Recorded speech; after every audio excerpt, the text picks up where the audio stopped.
Hello all, today we are running shipyards in the game, that's right, Shipyard. Now this is the second edition and it's pretty much the same game with just a revised look. Now we're building ships, adding equipment, crew and taking them for a shakedown on those canals to get maximum points. And if you like rondels folks, then this is the game for you. Now this one's medium to heavy complexity, plays 1 to 4 in about 40 to sort of 120 minutes, probably a little bit higher on those bigger player counts. And we can see the designer and publisher. Okay, we are off to build some ships. Today we are running Shipyard Companies, and I've got a free player setup and I'm kind of mid-game here. Now these are the player boards, your shipyards, and they're rather large so I can't fit all of these in the camera view, but I've got a separate camera over here. You can see the yellow player, we've got our ship under construction, we've got a host of crew we're putting on these ships when they're going for shakedown and they're completed, and we've got a host of equipment, and on your side you'll start with some money and you'll have various commodities. So what have we got on the main board then? This is where we're doing our actions. You've got this cog here that's going to spin round. That dictates the turns in a round. These are the rounds they're going to come off once this cube here goes in a recess. You've got a bit of information as to how fast your ships are going to be dependent on what equipment and what crew are on there. And this is the famous rondel within a rondel system. You've got your employees you can attain around the outside there, which give you sort of engine building capabilities that maybe give you extra crew members or extra game-breaking abilities when you do settle things throughout the game. So we'll talk about a few of those. And over here, you've got loads of ship pieces you're hoping to acquire. Add them to your shipyard at the bottom here under certain conditions. And then you've got a load of commodities here as well, and a victory point track, and loads of these canal tokens, well, canal pieces you can rent as well, with varying prices from 0 up to 2 there. So how is a turn going to work then? Well, opening round, you're going to be putting a cube out on one of these actions. You do the action. Next player up clockwise. There you go here. Now, if there's ever any other cubes of players to the right of you, you're going to get income. So 1 money per other player there. So there, blues are going to get 1 income. Pink's up and they're like, right, I'm going to go here. There's no one to the right. They're getting no income. Now, after that, typically a round is going to be, well, not a round, but a turn is going to be the player, let's say yellow's up. They're going to pick the actual action they're on, put it to the right here, and you can see the cog is going to move now. Ace. Now, this yellow player cannot choose the action they've just been on, and they can't pick actions that other players are on, but you may do a bonus action. You can spend 6 money to do an action where other players are, and that's great. You can do that before you go or after you go. So we're just going to put our cube down. Maybe we're going to go here. We're going to get 1 income. Now, this continues. Next player goes. They move this along, and eventually this is going to fall in the recess, and when it does, you will take one of these cubes off, and at certain points in the game, it sort of reminds you, depending on the player count, you're going to get rid of some of these contracts, so you should end up with just 1 red and 1 of these grey ones at the end to give you something to focus on. And equally, if no one is on this end action when that hits the recess, you're going to put a coin on here just to entice other players to go and choose that action. So what actions have we got then? This end one here then. Now this one's covered up in a free player game. It's a subsidy. You can go and get 2 money, which could be quite handy in a larger game then. So this one is about purchasing commodities. We've got a selection to choose from, ranging from 0 cost all the way up to 2. And when you acquire these, you just pop them on the side of your shipyard here, and I'll show you what you do with those shortly. And this action here is about attaining these canals to rent them. You can see it costs 0 to 2, and these have got a host of icons on, you know, and you depend on what your ship's capable of. You can see this particular ship has got 3 lifeboats, so maybe we want our ship to be going past here, because thematically speaking, there's inspectors on the shoreline, and when they see your ship, you're getting victory points for how many lifeboats in this case, or lifeboats, or some have cannons or cranes. Some have these blue ribbon icons to give you victory points. So you're kind of having this interesting timing of getting certain tiles to get your ship the maximum points it can when it goes out for that shakedown. And we'll talk about shakedown shortly. Next action you can do is take between 1 and 3 of these ship tiles. Now, this column is going to cost you 0, so maybe you want to go and get a few of them, or if you really like these ones, you can pay extra money to acquire them. You've got the fronts of the ship at the top here, you've got a couple of middle ones, and you've got the backs of the ships with things like various mounts on there, cabins, and you've also got this lovely construction here where you can replenish these, and you've got some more of those commodities at the end as well. So let's say we go for, this one, we pay 2 money. We really want, well, we should go for this one really. That's the same front but 0 cost. And we're going to go for this one here, and we're going to pay 1 for that one. These would all sort of shuffle down, and you just replenish from the top once you've taken all of your tiles. Now you're going to place these somewhere on your shipyard, and there's certain restrictions. You have to be able to complete a ship if possible in terms of the location. So what I mean by that is you couldn't place, well, once they're located down, that is it. They are staying there until you've actually completed the ship. But you couldn't put it out there because a ship needs at least a minimum of a front, a centre, and an end. Well, that's an end there. I've got too many ends. Okay, let's say this one was purchased. So that is legal. But I've completed a ship, which means I'm going to have to send it out for a shakedown, so we maybe don't want to do that.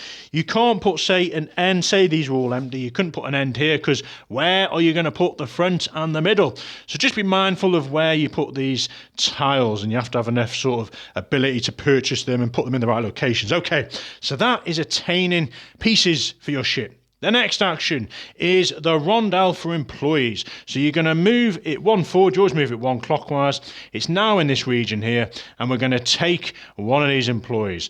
Let's just grab these 3 and show you what we have got then. So we've got this one. You can pay a coin, and anytime we recruit crew members, we're going to get a soldier. This one allows us to put sails down on our ship, and they don't need to be mounted, which make a lot more sense shortly. And this one, every 2 sails, we're going to get an extra movement. So these are really powerful. They stay with you throughout the game, and when you take one, you replenish from a stack just out of view. Now, you can pay a coin to budget 1 further on. So maybe it started here, you've moved it, and then you were like, right, I really want something from here. I'm going to pay 1 money, 2 money. So that's quite useful for getting things that you want that are a bit out of your reach. The next action is recruiting crew members. So you move it 1 forward clockwise. We can take a business person, or we could pay 1 money to go and get a captain, 2 for a soldier, or 3 for a stoker. The next action is spending those commodities at the exchange. So this is this rondel here. Now you can't pay to move this one. Now I've accidentally had 2 on that rondel there. So let's say it was here. You move it 1 forward. We've got a textiles. Do we want to go and get free money? We've got grain. Do we want to go and get 2 money for each one? Or we can go to these side areas of the board, and we could trade, say, textiles here for a soldier, or a sail, or a cannon. Or maybe we want to go down for the grain and trade it in for a captain. So you can do a mix and match if you want. A good way to get money. You discard this, and that is your commodities. Then next and final action here is the rondel for equipment. So we move it 1 on. We go and take a smokestack, or maybe we want to pay 1 more to go and get a crane. Now, all this equipment and crew, should I say, are added to your board. So you can see we've got cranes, we've got cannons, smokestacks, and sails. And they're crucial for giving you more points as you bolt these on and mount them on. So you can see a crane is sort of green. That would be mounted onto this one here. The smokestack and the sails, should we say, they need to go on one of these mounts that are black and the colours match up.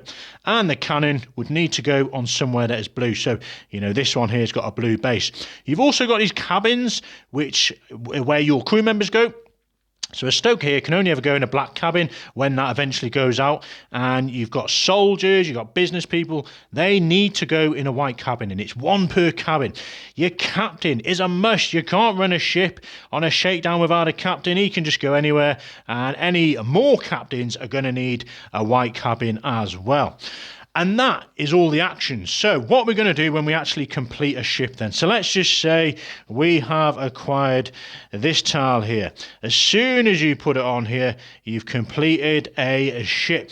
You're going to pop it up here, and that is the moment you're going to add on your crew members and your equipment. But before you actually go and do a shakedown, you finish your turn. So maybe you wanted to spend 6 money to go and do another action. And when you're ready, you're going to add on a captain here. We're going to add on a business person in there, maybe a stoker. We've got enough room for a soldier. It's quite an impressive ship, this. We're also going to go and put one of those cranes there. We've got no room for a cannon. We've got room for a smokestack and a sail. So now we have to determine how fast this ship is. And this is at the top of the board. So a completed ship is a speed of 1. And we can add on 1 speed for a sail, 1 for a stoker, and for every 2 smokestacks, an extra speed as well. Or if we've been uber efficient, if we have a stoker, which we do, if we have a smokestack, which we do, we're going to get 4 movement. And we're also going to bolt on 1 speed for the sail we have, and that's it. We've got a speed of 5. Extra stokers, we get a speed as well. Now, we have got our canals in. I'm just going to bring these a bit closer up for you to view. If we didn't have any canal capacity, our ship would be worth 0 points. So you're not going to want to add on all that equipment and crew if it's worth nothing. Equally, if you don't have a captain, you're going to get 0 points for this. So we've got a speed of 5. We're in this position here. We're going to move this. 1, you pick where it goes. 2, 3, 4, 5. We've gone past some icons. So we're going to score 1 point for each lantern. We've got no lanterns. We've got no life buoys, but we have got lifeboats, so we're going to get 3 points for that. Now, if you did land on, if you went past a cannon, get points for those. If you land on a blue ribbon, you're going to get some bonus points as well, depending on what speed you hit it. If you don't have enough capacity, let's say you're here and you're committed to this route and you've got a speed of 5, you're coming off, you've not been able to do a successful shakedown, and you're going to get 0 points. So make sure you have some canals just in time. Now, as well as the points you are attaining from here, you're equally going to get points on the board here, which reminds you each of your crew members, except stokers, are getting 1. Each of your equipment's getting 2, and you're going to get points for the length you move. So if you moved a speed of 4, you're going to get 4 VPs for that. And that is your ship. These pieces of equipment and crew members stay with that ship, and you're going to have to work hard to get more to complete these other ships there. So that is a shakedown. That's how you're going to get points. You're probably going to get a handful of ships done, and you're going to score probably a few points at the end of the game for these government contracts. So it's a slow burner, this one, folks. Now, once this hits the recess like that, you're going to get rid of a cube. Eventually, all these cubes are gone. You're going to spin it round one more time. Everyone gets a final action. Doesn't matter if there's a cube there or not. You get a chance to run any ships that can go out on a shakedown. You can also buy one more tile if needed. And then you look at your government contracts, add on the victory points for those. There's a host of goodness in here. Sometimes it's things like, 7+ ships, depending on how many points. If you've got these sort of sets in your ship, you get points here. How many of these life buoys you've got. So a load of things there to consider and aim for. Whoever has the most points is the winner, and money will break ties. Equally, the game could end earlier if you haven't got enough ship pieces to replenish this as well. There we are. Enjoy.